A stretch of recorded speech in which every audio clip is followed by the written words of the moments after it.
बिस्मिल्लाहिर्रहमानिर्रहीम। अस्सलाम वालेकुम डियर स्टूडेंट्स, मैं हूं आपका फ़िज़िक्स टीचर आतिफ वकास। और आज इस लेक्चर में हम बात करेंगे न्यूमेरिकल प्रॉब्लम्स की 14.7 से 14.11 तक।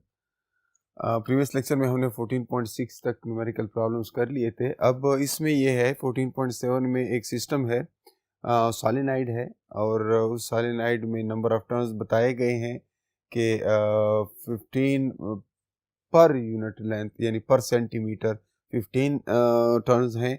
और अगर इसको मीटर्स में चेक करें तो जाहिर है पर यूनिट पर सेंटीमीटर 15 है तो पर मीटर जो है 1500 हो जाएंगे, क्योंकि सेंटीमीटर इज 10⁻⁻² और ये 100 उधर ऊपर जाकर मल्टीप्लाई हो जाएगा। फिर दूसरा ये है एरिया उसका क्रॉस सेक्शनल एरिया उस सॉलिनॉइड का गिवन है। फॉर एग्जांपल ये उसके नंबर ऑफ टर्न्स हैं और ये इसका एरिया है, तो वो गिवन है that is 2 × 10⁻⁻⁴ metre square. And then current given है कि पहले उसमें करंट 2 एम्पियर थी, फिर वो चेंज होकर 4 एम्पियर हो जाती है 0.1 सेकेंड में। आप जनाब ये बताएं कि ईएमएफ कितनी पैदा होगी वहाँ पर। तो ईएमएफ के लिए फार्मूला आपको जाहिर है फैराडे लॉ से मिल सकता है। यहाँ पर फ्लक्स है फाई, तो फाई की जो वैल्यू है वो गिवन नहीं है, फ्लक्स दिया नहीं गया, लेकिन फ्लक्स के लिए रिक्वायर्ड इंफॉर्मेशन यहाँ पर मौजूद है। क्योंकि आप जानते हैं कि किसी भी सॉलिनॉइड के अंदर इंडक्शन इस तरह होती है कि delta B is equal to mu naught N I. ठीक है, this is delta I, this is change in that magnetic induction because of change in current in that solenoid. So delta B is mu naught N times delta आई।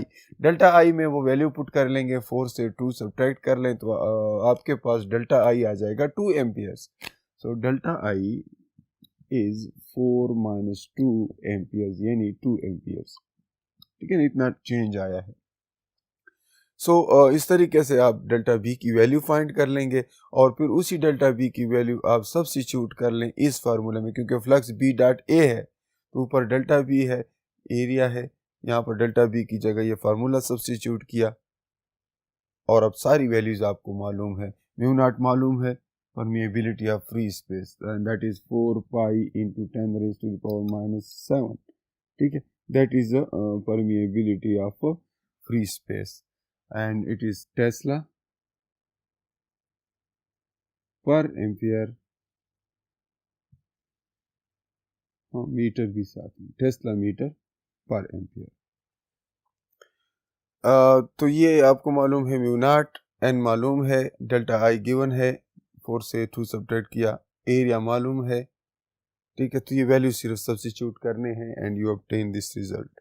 ठीक है, then next question is एक conductor है जिसकी rectangular है और length उसकी जो है 4 है। एक कायल है रेक्टेंगुलर, उसकी लेंथ 8 सेंटीमीटर है, 0.08 मीटर।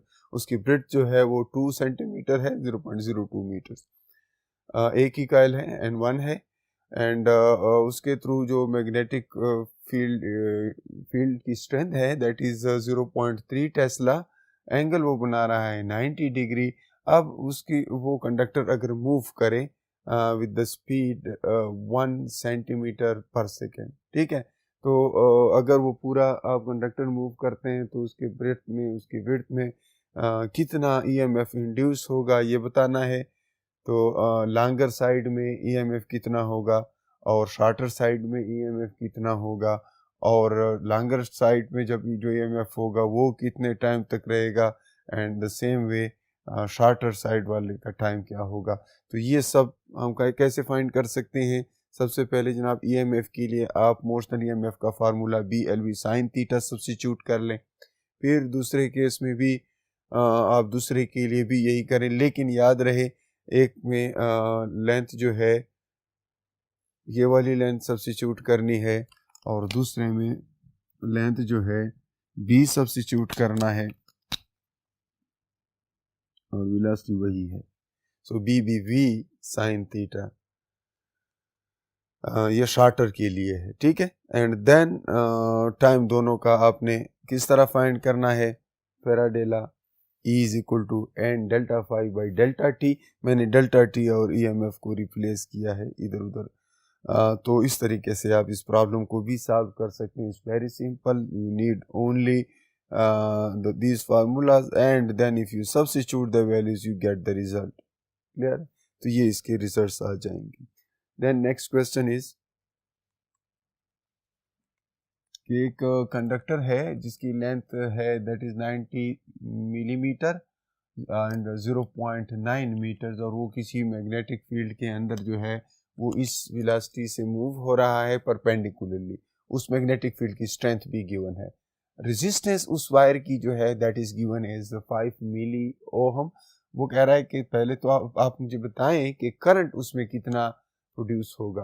तो अगर करंट फाइंड करना है तो करंट का तो फार्मूला ओहम लॉ से आपको मिल सकता है EMF divided by resistance in that conductor. But since we don't know what is EMF, so first we calculate EMF and EMF can be calculated from this formula BLV sin theta, that is motional EMF because conductor is in motion. So यहाँ से आप EMF की value find करेंगे, उसको resistance पे divide करेंगे and you obtain the result. Clear है? तो करंट जो है दैट इज आपके पास अगर आप कैलकुलेट कर लें सो करंट इज 50.4 एम्पियर और ये जो है इतने वोल्ट की जो ईएमएफ है वो प्रोड्यूस होगी. सो ये रिजल्ट्स में है, लेकिन आप कैलकुलेट कर लें, शायद मैंने कैलकुलेशन में कमी बेशी की हो. तो आप इस फार्मूले में पुटिंग करेंगे, वहाँ से वैल्यूज निकालेंगे. डियर स्टूडेंट, ये ज़रूरी नहीं होता कि बुक में जो आंसर गिवन होता है आप वही आंसर निकालें. हाँ, अगर आप कंफर्म है कि आपकी टेक्निक सही है तो कभी कभी मिस प्रिंटिंग की वजह से बुक में भी गलती हो सकती है आंसर की, तो उस पर परेशान होने की बात नहीं है. या मैंने यहाँ पे कैलकुलेट किया या आपके किसी और टीचर ने कैलकुलेट किया हुआ है, कहीं पे रिजल्ट्स लिखे हुए हैं, तो ज़रूरी नहीं है कि आप वही फाइनल रिजल्ट लाने की कोशिश करेंगे. तो हो सकता है उनसे आपके टीचर से गलती हुई हो कैलकुलेशन में. तो कैलकुलेशंस खुद किया करें और कंफर्म किया करें कि ये सही है या नहीं, बार बार इसको चेक किया करें. नेक्स्ट जो क्वेश्चन है उसमें एक सिस्टम है जिसके अंदर हमने दो मुख्तलिफ कायल लगाए हैं, एक सेल्फ इंडक्टेंस, एक प्राइमरी एक सेकेंडरी. और करना क्या है, करंट उसमें हम एक में चेंज कर रहे हैं 0 से लेकर 20 और उसकी वजह से जो म्यूचुअल इंडक्टेंस प्रोड्यूस हो रही है दैट इज़ 1.5 हेनरी. एंड करना क्या है, आपने कैलकुलेट करनी है फ्लक्स लिंकेज. फ्लक्स लिंकेज के लिए मैं क्या करता हूँ, ईएमएफ के दो फार्मूले हैं, एक म्यूचुअल इंडक्टेंस वाला और एक फेराडे लॉ. इन दोनों को कंपेयर करता हूँ. यहाँ से m delta i is equal to n delta phi. ये फ्लक्स लिंकेज है, ये गिवन डेटा है. यहाँ पर आप m की वैल्यू सब्स्टिट्यूट कर लें और i2 माइनस i1 की वैल्यू सब्स्टिट्यूट कर लें and you obtain the result. अब कैलकुलेट कर लें, इससे कोई आ जाएगा 1.5 मल्टीप्लाइड विद 20 और इस सब का यूनिट जो है क्या होना चाहिए, n का कोई यूनिट नहीं होता, फ्लक्स का यूनिट होता है webers. So you can do it या हेनरी एम्पियर. ठीक है. And then next question is इस प्रॉब्लम में उसने दो मुख्तलिफ सेटअप्स की बात की है कि इनिशियली ईएमएफ जो है 120 है और कोई चीज़ जो है वो 1680 से कोई कॉइल जो है वो रोटेट हो रही है और उसके अंदर जो ईएमएफ प्रोड्यूस हो रही है कि जनरेटर में मोशनल ईएमएफ होती है, कोई रेक्टेंगुलर कॉइल हो सकता है, सर्कुलर हो सकता है. तो वो जब रोटेट करता है तो उसकी रोटेशन की वजह से उसके अंदर ईएमएफ पैदा होगा. वो ईएमएफ उसने बताया है कि इनिशियली 120 है अगर उसकी स्पीड 1680 है राउंड्स पर मिनट या रिवोल्यूशंस पर मिनट. मैंने चेंज कर दिया रेडियन पर सेकंड में, रिवोल्यूशन पर मिनट से रेडियन पर सेकंड में चेंज करने के लिए आपने 2 पाई डिवाइड बाई 60 से मल्टीप्लाई करना है. दोनों केसेस में मैंने ऐसा किया. ठीक है. अब वो क्या कह रहा है कि अगर उसकी एंगुलर स्पीड ओमेगा 1 से ओमेगा 2 की जाए तब कितना ईएमएफ पैदा होगा. So it's simple. ईएमएफ का फार्मूला वैसे तो इस तरह के इसमें एंगुलर स्पीड के केस में ये होता है N A B omega 1. N जो है नंबर ऑफ टर्न्स है, ए जो है एरिया ऑफ दैट कॉइल है, बी जो है स्ट्रेंथ ऑफ मैग्नेटिक फील्ड है, ओमेगा 1 जो है एंगुलर स्पीड ऑफ फर्स्ट है. लेकिन यहाँ पर चूंकि दोनों केसेस में ना एन चेंज किया गया, ना ए चेंज किया गया, ना बी चेंज किया गया, सिर्फ स्पीड चेंज की गई है, एंगुलर स्पीड। तो इस तरह हम ये कर सकते हैं कि इन दोनों इक्वेशन को कंपेयर कर लें या उनका रेशो ले लें A2/A1, तो जो चीज़ें सिमिलर है वो कैंसिल आउट हो जाएंगी, हमारे पास ये सिंपल सी एक रिलेशनशिप रह जाएगी। आपने इसमें करना क्या है, ओमेगा 2 की जगह उसकी वैल्यू पुट कर लें, ओमेगा 1 की जगह उसकी वैल्यू पुट कर लें, ठीक है, और फिर इसको E1 से मल्टीप्लाई कर लें, जो रिजल्ट आपके पास है दैट इज 240 वोल्ट। तो इसका मतलब ये है कि अगर आप एंगुलर स्पीड को डबल कर लें, 1680 से 3360 करें, तो इसके साथ आपकी ईएमएफ भी डबल हो जाएगी।